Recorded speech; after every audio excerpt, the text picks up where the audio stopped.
Let's imagine your monthly income suddenly doubles. Congratulations. In theory, you can now afford to buy about twice as many things. But what if everyone else's income doubles too? In that case, you're not actually better off. Since everyone has more money, there's now more money chasing roughly the same amount of goods. Prices rise, and your purchasing power stays about the same. Now take it one step further. What if your income doubles, but everyone else's income triples? In that scenario, you actually become poorer. Why? Because earning twice as much isn't enough to keep up when others are earning 3 times more. As prices adjust upward, your money buys less relative to everyone else. The key idea is simple.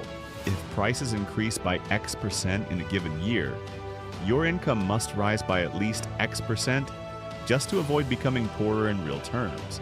History makes the effects of inflation very clear. Today, $1 buys roughly 39 times fewer potatoes than it did 100 years ago, 20 times less coffee, 24 times less bread, and the list goes on.